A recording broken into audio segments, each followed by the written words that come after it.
Okay, we're going to continue with our next lesson in trig derivatives, and today we're going to look at doing trig limits.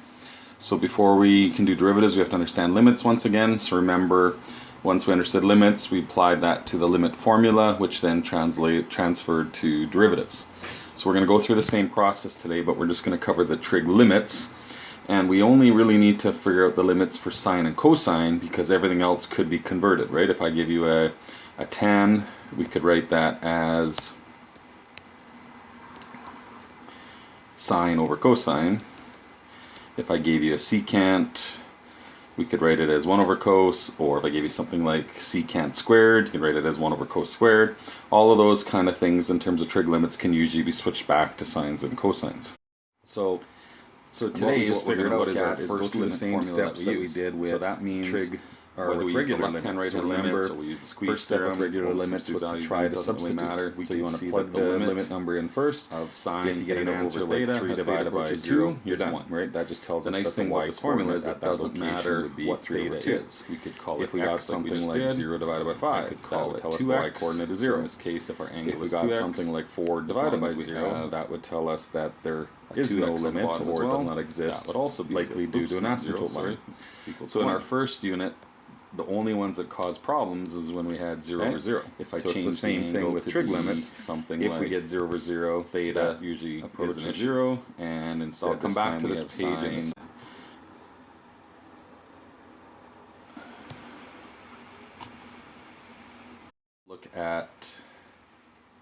let's look at a couple examples. So if I gave you something like the limit as x approaches 0 of sine, we plug 0 in, we get sine of 0, which is 0.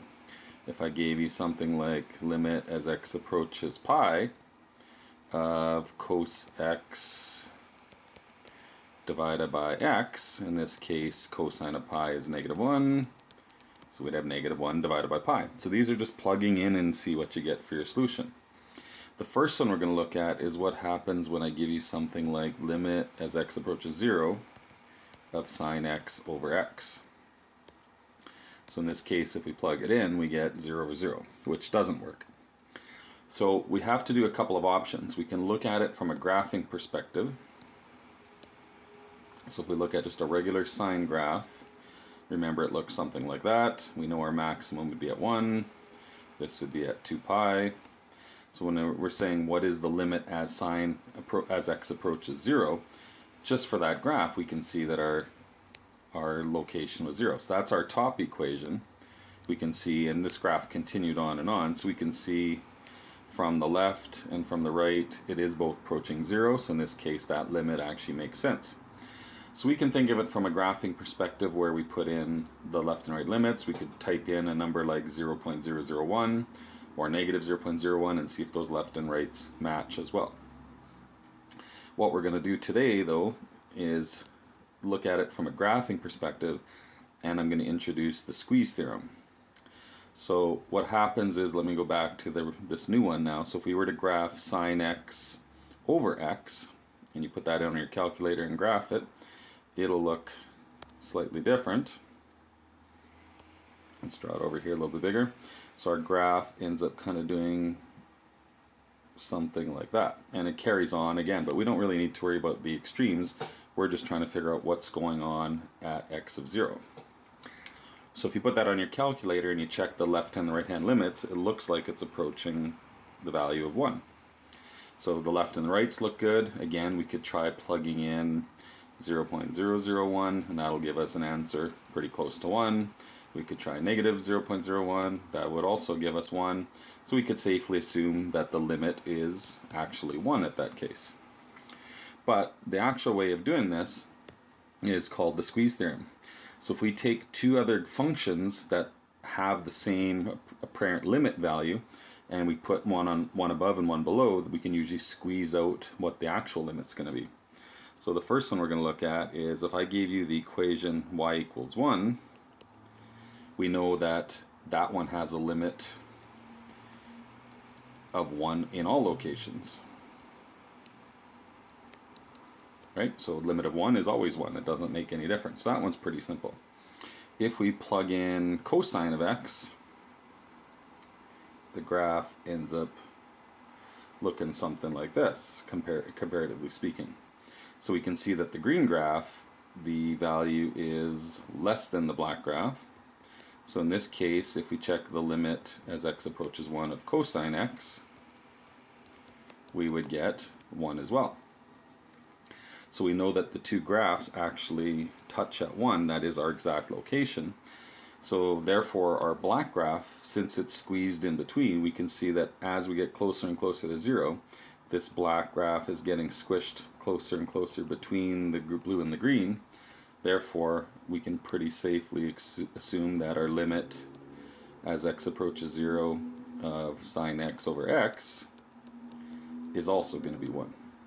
So there is no actual way of doing the actual equation, but if we squeeze it in between two other ones that we do know exist, then it would have to be the same.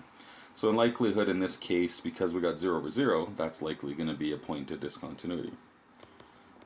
So from a graphing perspective, at 0, 1, we have a point of discontinuity, but we know that the limit would still exist at that location.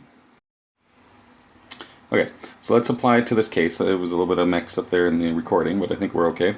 So remember, our formula is as long as we have sine x over x, that will equal 1. So one other thing before we finish this question is it doesn't matter, like I said, whether the value is theta or x, as long as we have the same things top and bottom. So in this case, because we're dealing with theta, oops, let me fix that. So we're trying to figure out what is the limit as theta approaches 0. And as long as we have this sine theta over theta idea, we get 1. So there's our formula that we're going to work with. So we just have to match our angle to be the same thing top and bottom. So in this case, you can see our angle is 2x. That means we need to have a 2x on the bottom to give us 1. But using fractions, if we multiply the bottom by 2, we have to multiply the top by 2. So now what happens is everything that I put in the box, other than that top 2, does match our formula. So that means our final answer in this case would be 2 times 1, or just 2 is our limit. The formula that we use can also be flipped the other way around. So if sine x over x gives us 1, if we flip the formula upside down, it's also equal to 1. Partly you can just kind of think of it as 1 divided by 1 would give us the same answer, the reciprocal of 1. But we could actually draw this graph and do the squeeze theorem again, and it looks different. Our graph ends up looking more like a quadratic, but we could once again use something like y equals 1, and maybe we could do something like y equals x squared plus 1 or something like that, and we would see that the value would still be the exact same thing. It still ends up being 1. So what that means is we can use either of these two formulas to help us solve a limit question. So for this one that I've got on the page, let's rewrite this. Because they're just fractions and things are being multiplied, let's try splitting this fraction apart into 2. So we have sine 3x over 3 for our first fraction, and then let's do 1 over sine 2x as our second fraction. And remember, the idea is we want to get our angles to match. So for this first one, our angle is 3x. We need to multiply the bottom by an x. So let's do the same thing to the top. So let's times the top by x. Now, all of this part turns into a 1. So we end up just with x times 1 for the first fraction. Do the same thing with the second fraction. We have sine 2x on the bottom. We would need a 2x on the top to get it to cancel out. But if we do a 2x on the bottom, or on the top, we're going to also need to do it on the bottom. So again, all of this box here will be 1 as well. So now we have 1 times 1 over 2x. So we end up, if we put all this together, we would get x over 2x, and we could cancel out the x, and our final answer would be 1/2. Remember, you could always graph these. You could always plug in a value like 0.001, and just to make sure that that answer is indeed correct. Okay, so what happens if we have a sine squared? Well, remember what I said at the beginning. We can always turn everything into sines or cosines. So if you get squareds or something different, just write it out in multiple fractions. So what I would do for this first one is write it as sine 3x times sine 3x. Let's even split the bottom apart into x times x. Now you can see we have almost what we want. We need a 3 on the bottom, so let's put another 3 on the top. And we need a 3 on the bottom as well for that one. Let's put a 3 on the top. And again, all of these fraction parts turn into just ones. So our final answer in this case is 3 times 3, which would give us 9 for our final answer. So let's do a new one. So we've dealt with sines. So with sines, you want it to be sine theta over theta equal to 1, or vice versa. With cosines, now it's slightly different, because cosine of 0 equals 1. In order to get our 0 over 0 idea again, is we have to have 1 minus the 1 on the top to give us 0 divided by 0. So the issue now becomes, how would we get a formula for this? So let's use what we already know and see if we can prove this one. So first thing I would do is, let's try doing the conjugate of the top. So if the original equation is 1 minus cos x, let's times the top and bottom by 1 plus cos x.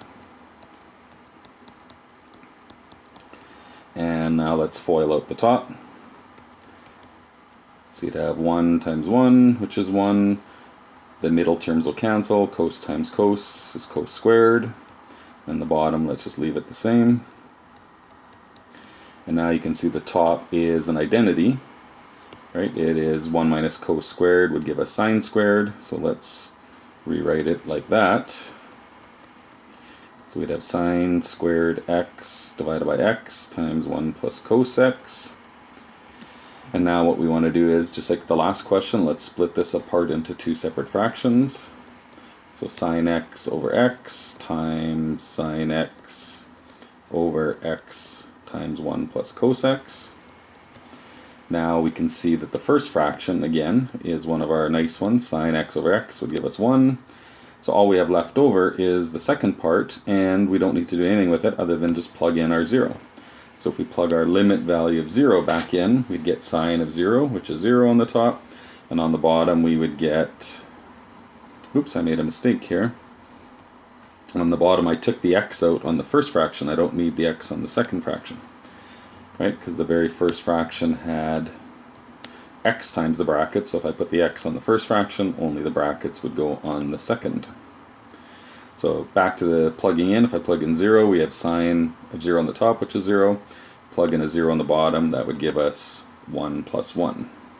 So this would give us 0 over 2, which is 0.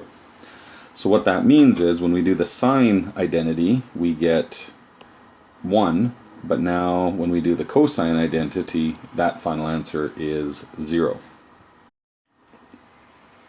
So here's what we just did, just a different way of writing it, and we can see that our final limit of 1 minus cos x over x would be 0.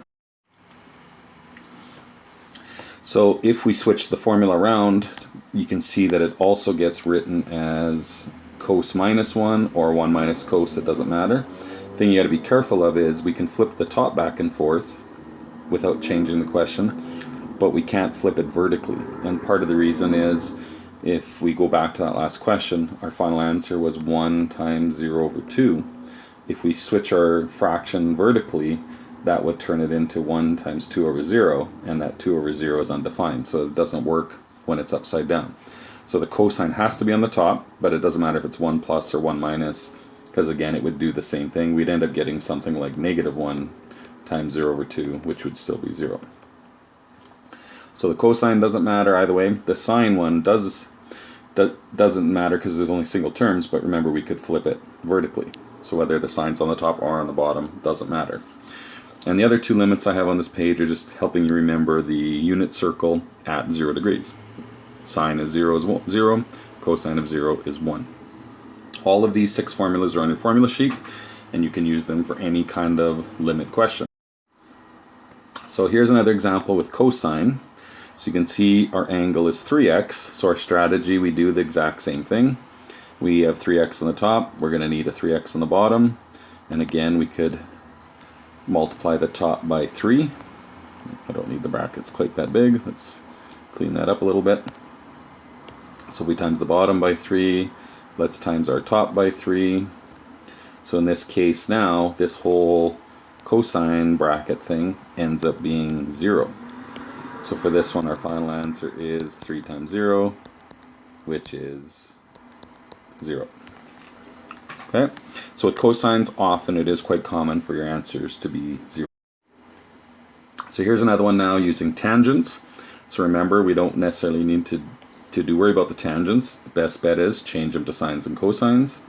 So let's rewrite this question as sine 3x divided by cos 3x on the top. And then let's make it 3 sine 2x divided by cos 2x on the bottom.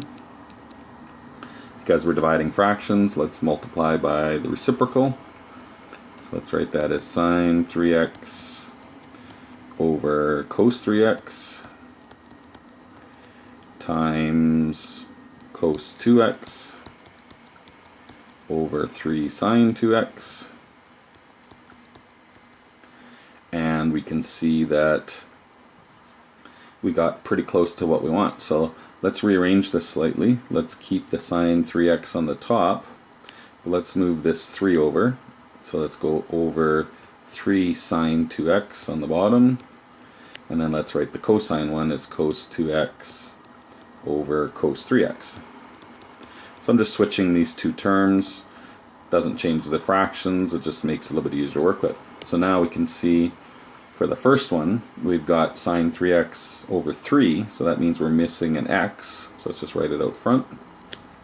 So now all of this part will give us 1, right? Sine 3x over 3x is 1. And you can see we have a sine 2x on the bottom, so that means we need a 2x on the top. We already have the x, we just only need the 2. Sine 2x, if we multiply the top by 2, we're going to multiply the bottom by 2. And now again, all of this part gives us 1 as well. So all we get left over is the 1 over 2. For the second fraction, we have cos 2x, so we can plug in a 0. Cos 2 times 0 is 0, so cos 0 is 0. And on the bottom, oh, sorry, it's not 0. Cos of 0 is 1. And for the second fraction, same thing. Cos 3 times 0 would be 0. Cosine of 0 is 1 again. So 1/2 times 1 would give us a final answer of 1/2. And remember, all we did at this point is we plugged our limit value in. So the first part we took care of the signs. The second part we're just plugging in the 0. So most questions that you're going to deal with limits with trig will be when x approaches 0, because that's usually what gives us the 0 over 0 scenario. There are some cases though where the limit could approach something different than 0. And generally speaking, all you're going to have to do is try to plug in a value. That's the simplest way to approach a non-zero limit. So if I gave you something like what's on the page, I would just plug it in. So you'd have sine of pi by 2 divided by 2 times pi by 2. Sine of pi by 2 is 1. 2 times pi by 2 would give us pi. We're done. So 1 divided by pi would be our final answer for this kind of limit. So it doesn't matter what it is. Let's try one more. Let's suppose I made the limit infinity instead. We can't plug in infinity on your calculator, but you could type in a really big number. So let's try sine of 1,000 radians. And then on the bottom, put 2 times 1,000. Plug that in on your calculator. The sign on the top will only ever get as big as 1 or as small as -1. So we're basically doing 1 divided by 2,000 or -1 divided by 2,000 at the very most. So that limit eventually would get bigger and bigger, or the numbers as they get bigger and bigger, the limit would approach 0. So my advice with anything other than a 0, just plug in a value that is either the exact value that'll work or do an approximation. So let's do one more. If I gave you something as limit as x approaches pi, and we put in something like cos x over pi minus x, that would give us 0 divided by 0, which doesn't work. So in this case, I would probably just type in 3.14. Right? That's a pretty good approximation of pi. So that would end up giving us cosine of pi, which is approximately 1. Oh, hold on a sec, does this work? Yeah, this one actually would have been, it had 1 over 0. So let's change it slightly. Let's make it sine of pi. That way it would have been 0 over 0.